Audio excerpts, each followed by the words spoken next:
এহসান, সীমান্ত পরিস্থিতি নিয়ে স্থানীয় মানুষজন কি বলছেন? বিজিবির তরফ থেকে কি কি উদ্যোগ নেওয়া হয়েছে?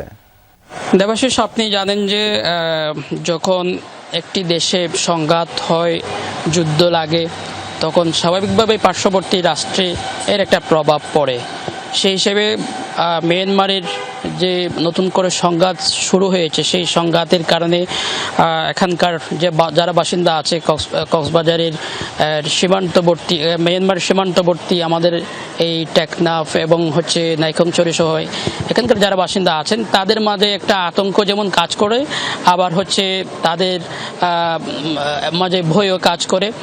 কারণ আমরা দেখেছি অন্যান্য সময়, অর্থাৎ 2024 সালের আগে যে মিয়ানমারে আরকান আর্মি এবং মিয়ানমার সেনাবাহিনীর মধ্যে যুদ্ধ হয়েছিল, সেই যুদ্ধের সময় আমরা দেখেছি নাইক্ষ্যংছড়ির যে তুমরু এলাকায় একেবারেই কাছে হওয়াতে মিয়ানমারের ওই পাশে যখন যুদ্ধ লাগে, বিমান হামলা এবং গোলাগুলি শুরু হয়, তখন কিন্তু বেশ কিছু গোলা কিন্তু নাইক্ষ্যংছড়ির তুমরু এলাকায় বিভিন্ন মানুষের বসত ঘরে অনেকেই মারাও গেছেন।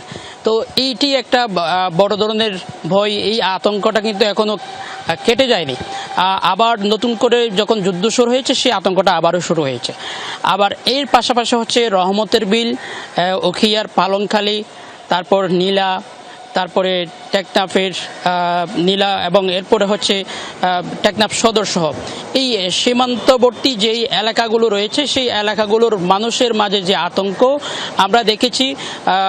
মিয়ানমারের ভেতরের অনেকগুলা এসে আমাদের নীলার মধ্যেও পড়েছে, অনেক বসতঘরে পড়েছে।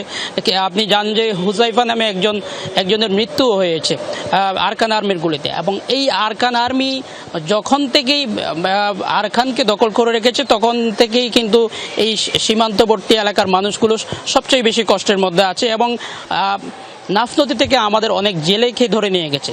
তো এই সংঘাতটা যাতে দ্রুত সময়ের মধ্যে শেষ হয়ে যায়, সেটি কিন্তু সবাই প্রত্যাশা করেন এবং এই আতঙ্কটাও কিন্তু তখন কেটে যাবে। ধন্যবাদ কুতুবী যুক্ত হবার জন্য।